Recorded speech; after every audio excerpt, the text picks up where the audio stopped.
أعوذ بالله من الشيطان الرجيم. بسم الله الرحمن الرحيم. السلام عليكم ورحمة الله وبركاته.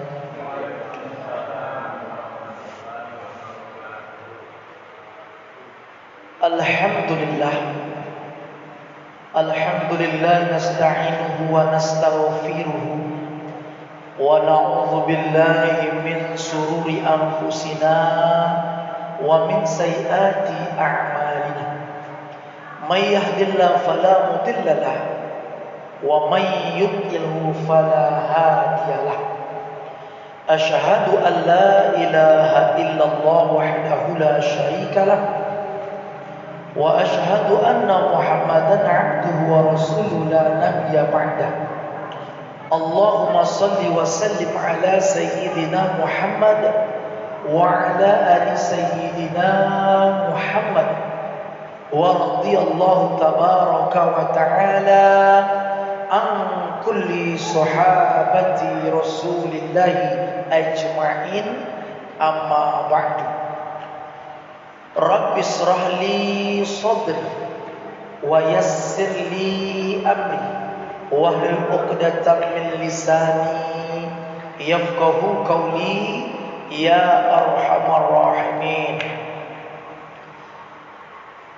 Ilahi anta maqsudi wa ridhaka matlubi, a'tini mahabbatika wa ma'rifatik.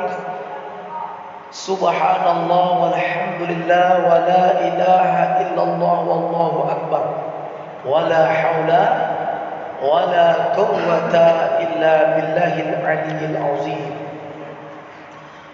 Ibu bapak hadirna wal hadirat yang dirahmati Allah Subhanahu wa taala, bersama kita hormati Badan Kemakmuran Musalla Al-Hilmi dan kepanitiaan pengajian kita setiap malam Rabu ba'da Isya di musalla yang kita cintai, dan seluruh jamaah yang berhadir, bapak ibu, orang tua kami sekalian, para imam, para bilal, adik-adik kami sekalian, para remaja-remaja Islam. Semoga Allah Subhanahu wa taala jadikan hati kita hati yang selalu bersyukur kepada Allah ketika diberikan nikmat, lalu dijadikan Allah hati kita hati yang pandai bersabar ketika diberikan Allah ujian di dalam kehidupan ini. Amin ya rabbal alamin. Dengan ucapan hamdalah itu pula, semoga dijadikan hati kita hati yang berzikir kepada Allah, karena kalimat alhamdulillah yang kita bacakan itu bukan hanya satu ayat daripada Al-Quranul Karim, akan tetapi merupakan satu kalimat zikir yang diperintahkan untuk melanggengkannya setiap solat, yang berpasangan dengan 3 kalimat zikir yang bila kita hitung dicukupkan dengan 100. Subhanallah, subhanallah, subhanallah 33 kali. Setelah itu subhanallah bihamdi daiman qaiman abada alhamdulillah. Nah, itulah kalimat yang tadi, alhamdulillah, alhamdulillah, alhamdulillah 33 kali. Alhamdulillahi rabbil alamin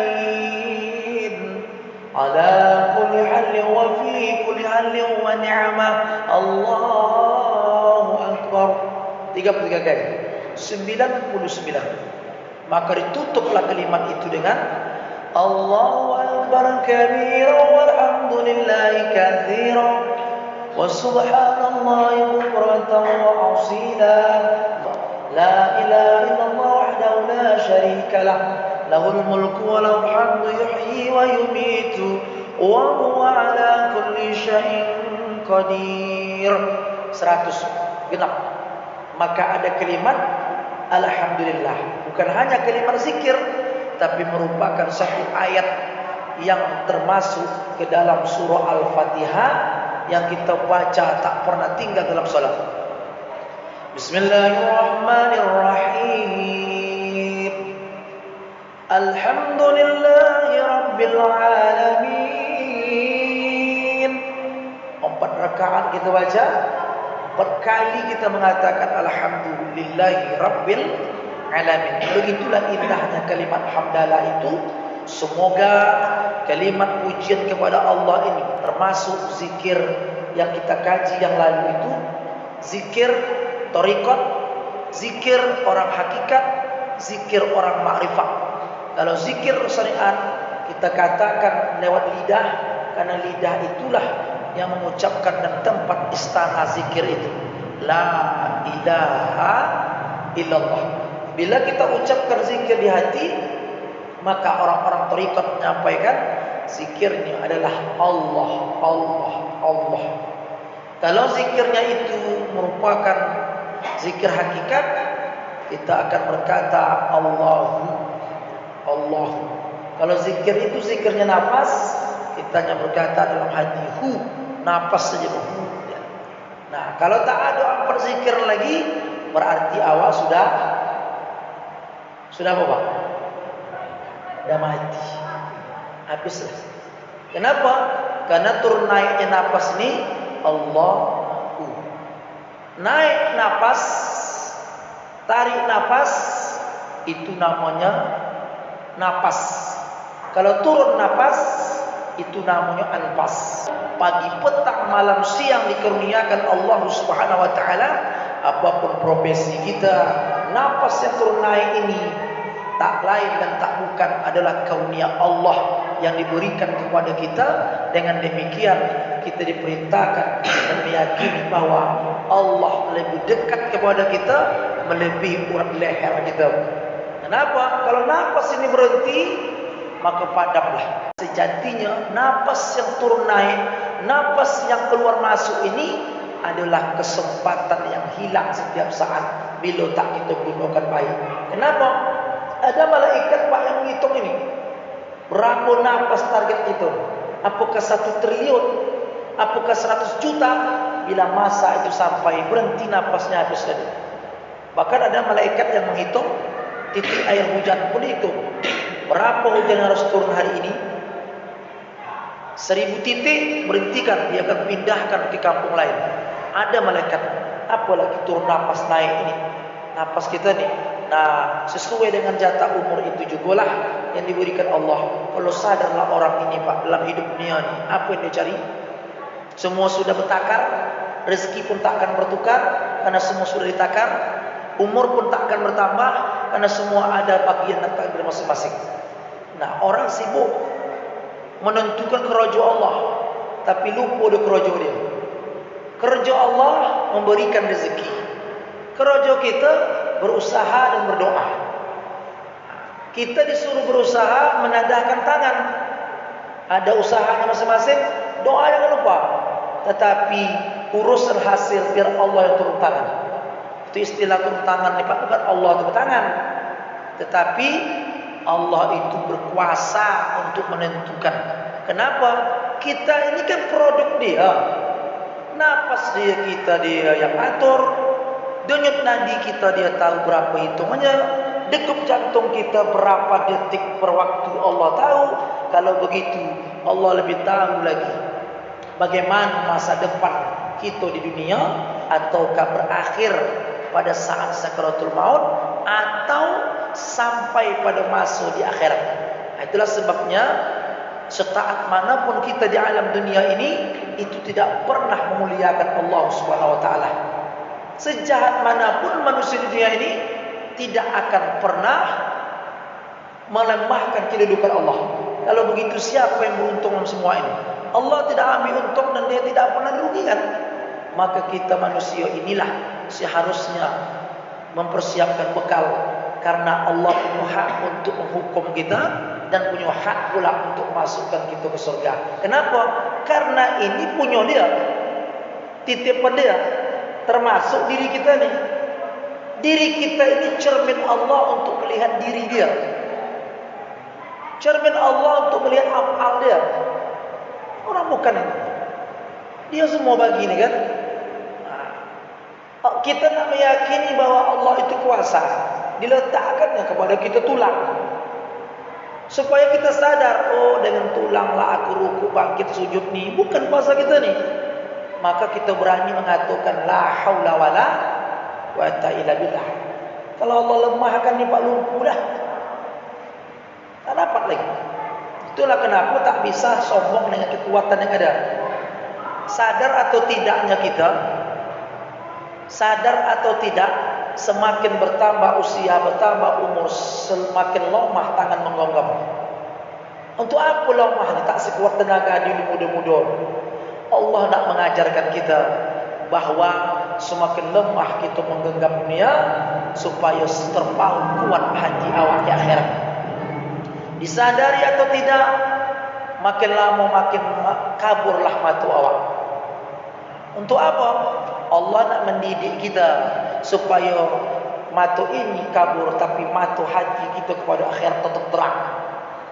Begitulah cara Allah Ta'ala mendidik kita.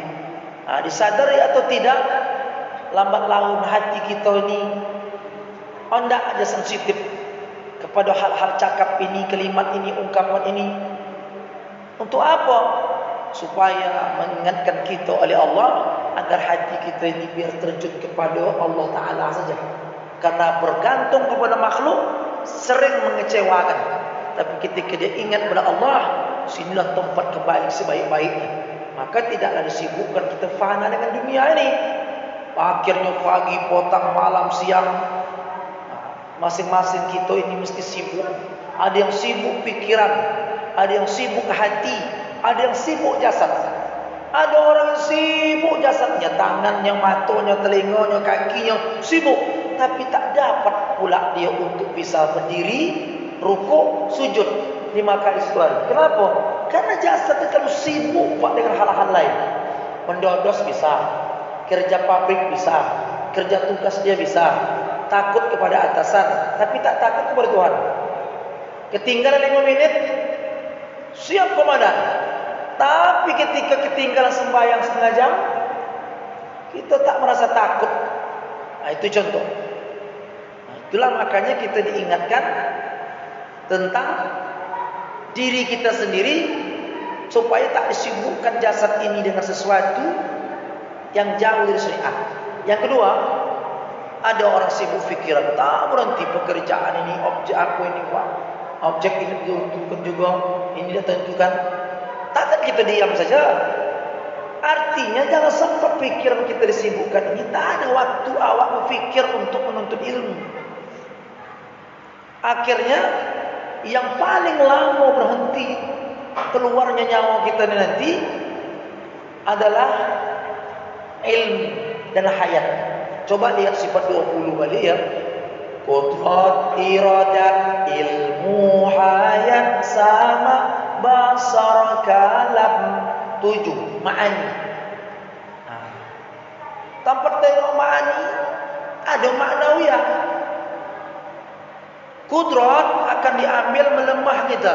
Kita masih hidup tadi bang. Iradat, kehendak diambil Allah Ta'ala, kita masih hidup lagi. Ilmu diambil Allah Ta'ala, kita masih bodoh. Sama diambil Allah Ta'ala, yang lompatkan hayat sebentar. Pendengaran, kita masih hidup. Basar, memandang tak bisa, anak istri pun tak dikenal lagi saat itu, sakaratul maut, kita masih hidup. Tapi kalau diambillah tadi hayat, padamnya semua yang diberikan Allah kesempatan kepada kita, Pak, kita berharap basar tak bisa menengok, tak mengenal orang. Mana lagu ni kak? Tidak, tak kenal lagu ni, dah tak ingin nampak. Tapi jangan lupa, dibisikkan telinga oleh orang, harapan kita bisa menjawab la ilaha illallah. Kalau ilmu tu masih ada lagi, ingat dia gaji ni. Kalau ilmu tu masih ada, dia selalu mengamalkan itu. La ilaha illallah, la ilaha illallah, la ilaha illallah. Kalimat itu dia tahu. Itulah kalimat tauhid yang selalu diperdengarkan dan dikaji dia. Maka ada ilmu pak yang bisa itu. Tinggal kalam.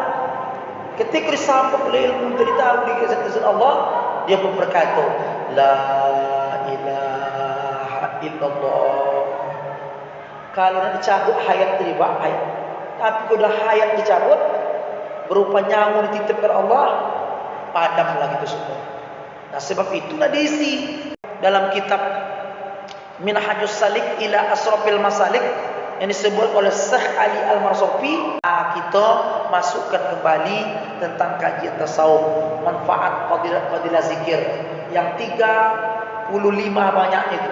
Tapi yang sudah kita terangkan sampai 10 supaya menambah motivasi kita bahwa zikir itu bukan hanya sekedar ucapan, bahwa zikir itu bukan hanya kita dengarkan pendilangnya saja, supaya datang semangat awak. Tamat pun kisah hidup kita nanti Pak, walaupun kita habis Quran, tak akan disuruh orang awak menghafal Quran pula 1 juz. Oh polan, engkau ini kan habis Quran 30 juz, sebelum engkau mati coba kau hafal dulu juz 30. Tak ada suruh. Tapi bukan berarti dengan kaji ini awak dilarang pula menghafal Quran. Silahkan, bagus. Dia seorang pendai penceramah, dikenal orang di mana saja dia berada. Tak mungkin kita bilang, hai si fulan, engkau kan ustaz dikenal orang sana kemari, kau kan pandai ceramah, lidahmu fasih menyebutkan ayat-ayat Allah. Coba sekarang kau nak meninggal ni, ceramah 5 minit dulu, kultum. Ada apa?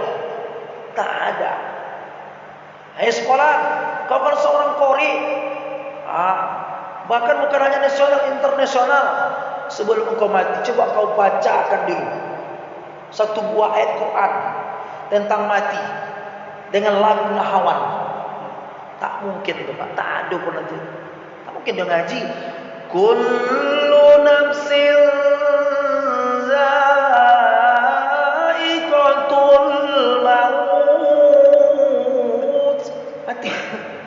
Sekali dibayar baca. Tidak, tapi Nabi tetap mengajarkan lakinu mautakum bi kalimatin la ilaha illallah. Ajarkan orang yang nak mati di antara kamu dengan kalimah la ilaha illallah. Alim tak alimnya Pak, kaya atau miskin, awam atau berilmunya, akhir hayat kita dipinta untuk bisa mengucapkan itu, maka dibisikkan pula rasa-rasanya Pak. Kalau tak kita kenal ilmu ma'rifat ni, tak pula banyak kita bacakan zikir tu mengenal Allah ni, manalah dapat ilmu arah sana. Nah, itulah kenapa nak selalu asyik-asyikkan. Kenapa? Karena apa yang sering kita lihat, apa yang sering kita dengar dunia ini, apa yang selalu kita pikirkan, apa yang selalu kita asyikkan, apa yang selalu kita rasakan, itulah kemungkinan besar yang akan datang pada saat awak mati. Maka itulah kenapa kita asyikkan pikirkan, zikirkan tentang zikir ni. Kita berharap itulah. Kalau itu sibuk, kalau gitu tak sibuk lah kami ustaz, kami kerja, usaha kami silakan bekerja, tak ada larangan. Hanya saja jangan gara-gara kerja ini, usaha ini melupakan, melalaikan hati kita kepada Allah Subhanahu Wa Taala. Contoh mana? Contoh syariatnya Pak, sempat pula tinggal sembahyang gara-gara kerojo. Kemudian sibuknya bekerja, tak sempat pula nak berzikir minimal la ilaha illallah, la ilaha illallah. Enggak 10 kali, 20 kali, 100 kali kalau bagus. Begitulah umum. Makanya banyak fadilat ini kita sudah sampai pada yang ke-12. Supaya datang semangat kita Pak berzikir itu bukan disuruh orang. Dudukkan sesekali atau selalu mantap.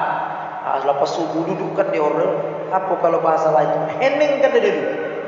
Supaya pikiran kita, jasad kita, hati kita ni tidak sibuk dengan dunia, sehingga kesibukan hati, pikiran dan juga jasad payah dibisikkan lagi nanti Pak. Kenapa? Sedangkan waktu hidup, waktu santai ini dia tak bisa. Apalagi konon orang nak mati. Karena dalam riwayat itu orang nak mati ini macam orang tenggelam di laut Pak. Nah, apa yang ke-12 tadi yang diterangkan ini Pak? Begini bunyi. Al-thaniyatu asara annaha hirzum minasyaitan.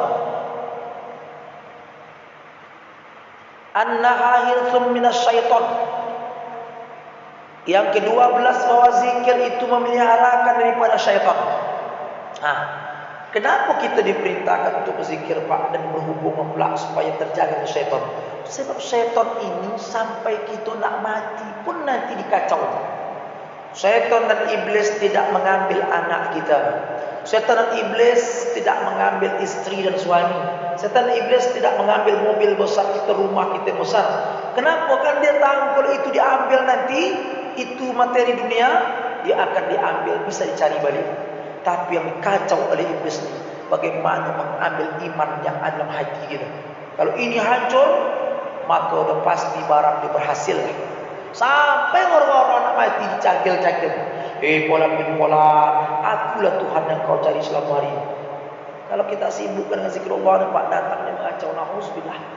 Awak ingat awak, oh kaulah Allah yang ku cari itu. Untuk kita dah belajar, kau ingat ilmu itu lagi. Laisa kamitslihi syai'un wa huwas samiul basir. Harus bangun dengan dia. Datang dia. Kadang-kadang menyamar kitab Sabitul Qulub, menjelmalah setan itu pas anak mati. Ditakut-takutkan ya.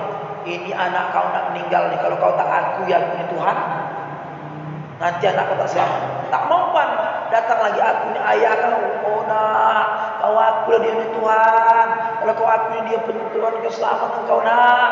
Tengok Tuhan yang pelapa, kuning, hijau, biru je warna, berwarna-warna. Bisa pula nampak, ditengok mata kepala. Kalau dah mengaji dia tentang sifat-sifat Allah, kan nama dia tu apalah ini Allah. Tak mempan, dibawa ke jumlah air. Kenapa orang nak mati itu? Ternyata bapak ibu haus, dia minta ampun.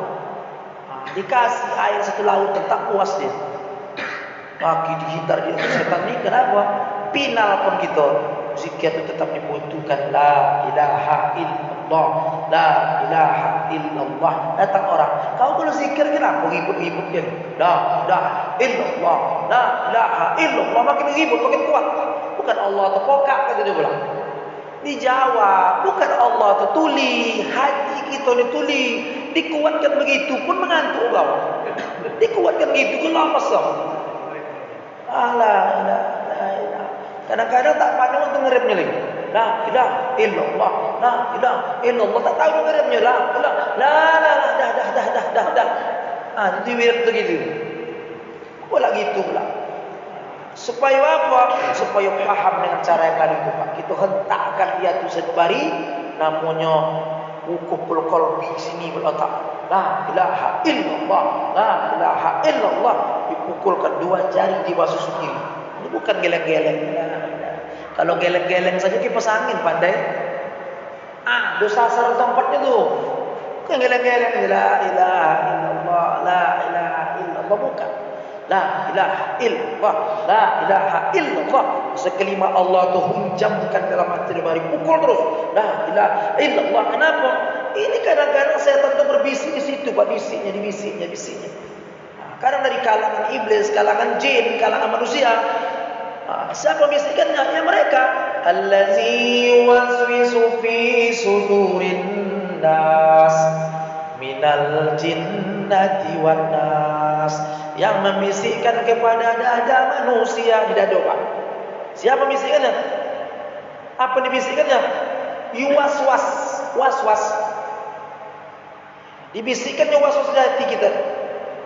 Minal jinnati wan nas, dari jin dan golongan manusia, dari golongan jin maupun golongan manusia, mengacau terus, maka tidak diisi. La ilaha illallah, la ilaha illallah. Itulah kenapa perlu kita mengaji bab zikir itu bertasawuf. Termasuk diri saya menyampaikan al-fakir rahimahullah, umur kita 40 ke atas pun lagi. Kalau nak dihafal lagi Quran Pak, tak dapat kita menghafal lagi. Kalau nak perbanyak baju Yasin kata dia, sesekali bisalah. Kalau nak dibaca pula tahajud berbulak-balik tiap hari, rasanya berat nak tahajud orang tiap malam. Tapi yang bisa mantap. Tapi ada amal-amalan tadi, itulah zikrullah itu. Isi terus, itulah hebatnya. Bukan bercakap yang hebat, bukan ceramah yang hebat, Pak. Bukan. Orang yang mengamalkan zikrullah. Maka perintah zikir itu luas, tak ada batas. Ya ayyuhalladzina amanu qulullah zikran katsiran. Hai orang-orang yang beriman, berzikirlah kamu kepada Allah dengan zikir yang sebanyak.